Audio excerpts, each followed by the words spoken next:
Friends, welcome to the channel learn with Kanchan. So friends, हम लोग आज क्लास 11 की केमिस्ट्री का chapter first some basic concepts and classifications पढ़ने वाले हैं। सो फ्रेंड्स, ये चैप्टर बहुत ही ज़्यादा इम्पॉर्टेंट है क्लास 11 के लिए। ठीक है, तो इसमें हम लोग बहुत ही बेसिक चीज़ें पढ़ेंगे केमिस्ट्री की, जो हमने क्लास 9, 10 में पढ़ चुकी हैं। तो फ्रेंड्स, हम स्टार्ट करते हैं बिना एनी टाइम वेस्ट किए। So friends, let get started.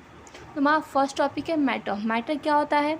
Anything which occupy space and having a mass which can be felt by our 5 senses known as matter. मतलब कि कोई भी थिंग जो स्पेस को ऑक्यूपाई करे, ठीक है, और उसके पास खुद का मास हो और हमारे 5 सेंस ऑफ ऑर्गन से उसे महसूस किया जा सके, उसे हम मैटर कहते हैं।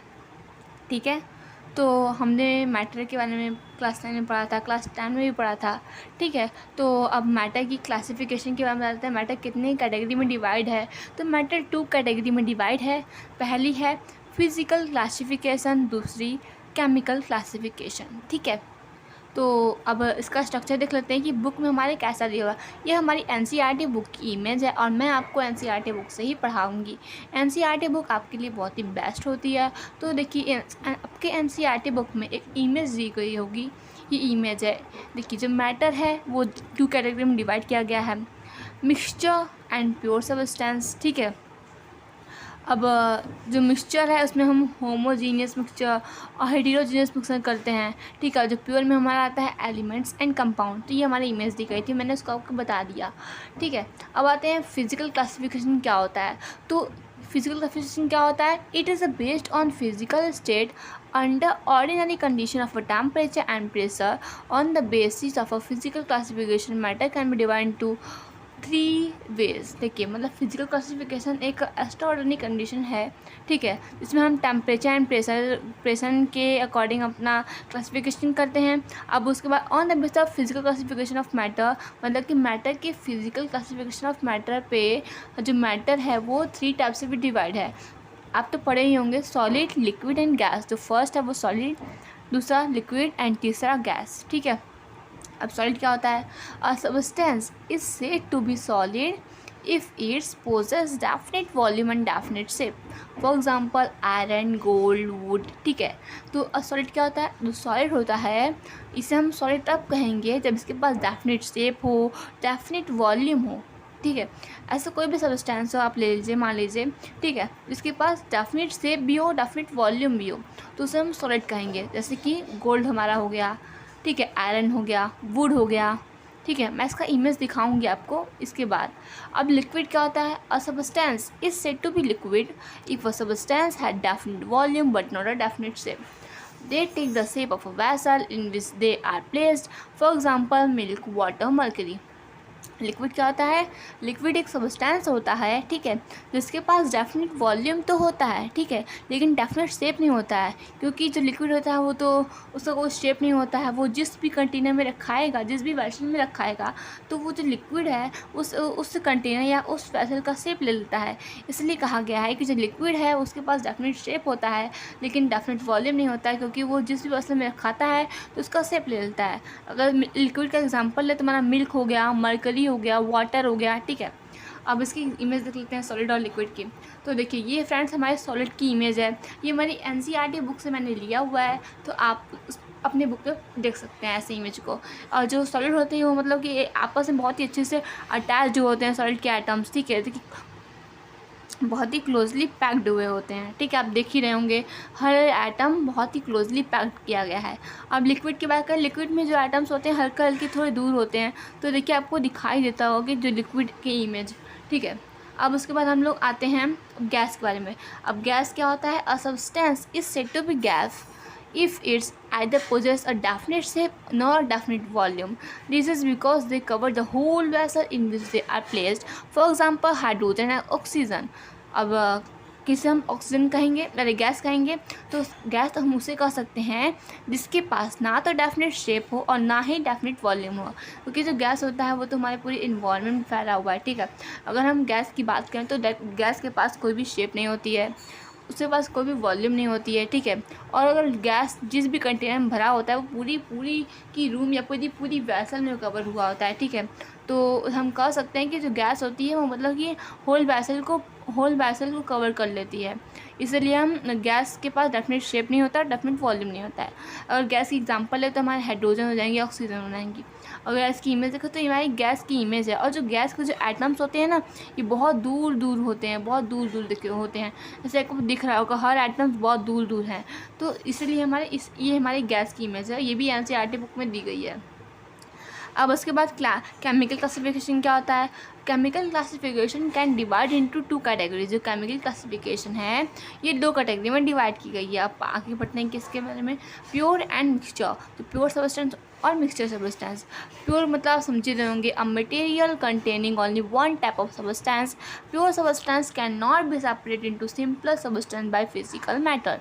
मतलब कि जो प्योर सब्सटेंस है इसमें सिर्फ एक टाइप के सब्सटेंस होते हैं, ठीक है। और प्योर सब्सटेंस जो होते हैं ये सेपरेट नहीं होते हैं। मतलब कि सिंपल सब्सटेंस में सेपरेट नहीं होते हैं फिजिकल मेथड के द्वारा।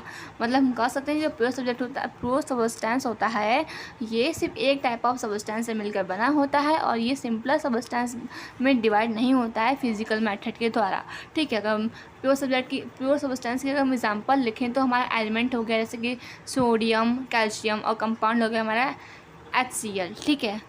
अब एलिमेंट की बात करते हैं तो एलिमेंट क्या होता है, the pure substance containing only one kind of atom. जो एलिमेंट होती है ये सिर्फ एक टाइप ऑफ एटम्स को कंटेन करता है, ठीक है। अगर हम बात करें तो ये 3 टाइप से क्लासिफाइड है। अगर हाँ अपना पीरियड का टेबल देखें तो उसमें देखेंगे आप नॉन मेटल मिलते हैं, मेटल मिलते हैं, मेटलाइट दिखते हैं ना। पीरियोडिक टेबल अगर देखेंगे आप, अगर आपके पास बुक होगा NCERT की उसमें दिया गया है पीरियोडिक टेबल, तो उसमें देखेंगे आपकी उस टेबल में 3 चीज़ दिए होते हैं, मेटल, नॉन मेटल एंड मेटलाइट। तो हमारे मेटल होते हैं हमारा जिंक हो गया, कॉपर हो गया। नॉन मेटल हमारे क्लोरीन हो गया, ब्रोमीन हो गया, ठीक है। और मेटलाइट हो गया बोरोन, सिलिकॉन, ठीक है। अब कंपाउंड क्या होता है, कंपाउंड क्या होता है, it is defined as a pure substance containing more than one kind of elements और atom which are combined higher in a fixed proportion by weight and which can be decomposed into simpler substance by suitable chemical method। मतलब कि जो compound होता है, ठीक है, इसे हम प्योर सब्सटेंस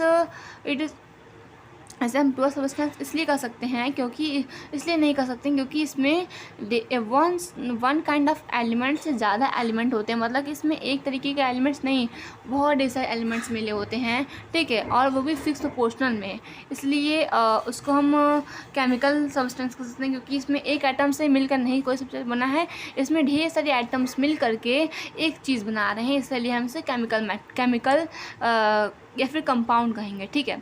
अब उसके बाद the property of compound are completely different from those instrument elements, ठीक है।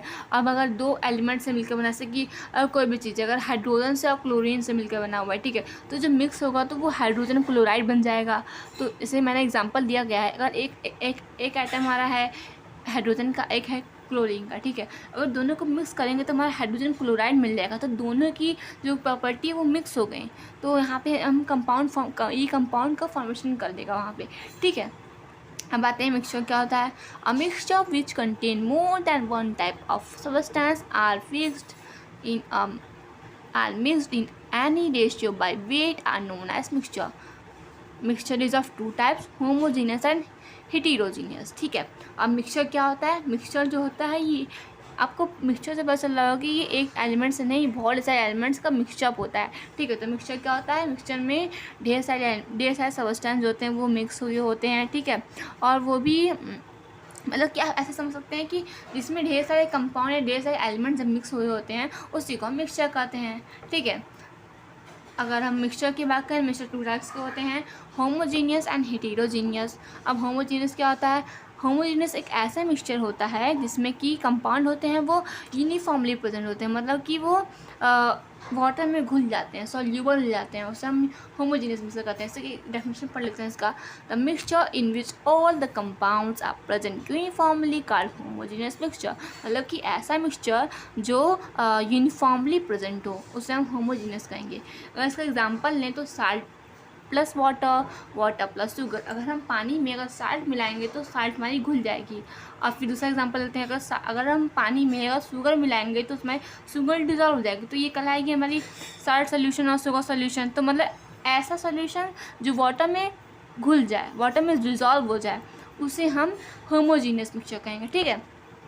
और हेटेरोजेनियस मिक्सचर कैसे कहते हैं, ऐसा सॉल्यूशन जो वाटर में डिजॉल्व ना हो पाए, उसे हम हेटेरोजेनियस मिक्सचर कहते हैं। जैसे कि the mixture in which all compound that are present non uniformly known as heterogeneous mixture. मतलब ऐसा मिक्सचर जो कि नॉन यूनिफॉर्मली प्रेजेंट हो, उससे हम हेटेरोजेनियस मिक्सचर कहते हैं।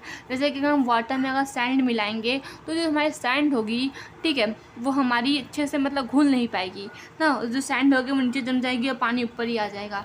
मतलब कि सैंड वाटर में डिजॉल्व नहीं हो सकता है। अगर हम पानी में अगर ऑयल डालें, तेल डालें, ठीक है, तो अब देखते होंगे जो ऑयल होती है वो ऊपर आ जाती है, तो क्या वो ऑयल डिजॉल्व हो पाई? नहीं ना। तो मतलब ऐसे सॉल्यूशन जो वाटर में डिजॉल्व ना हो पाए उसे हम हेटेरोजेनियस मिक्सचर कहते हैं, और ऐसे सॉल्यूशन जो डिजॉल्व हो पाए उसे हम होमोजेनियस मिक्सचर कहते हैं।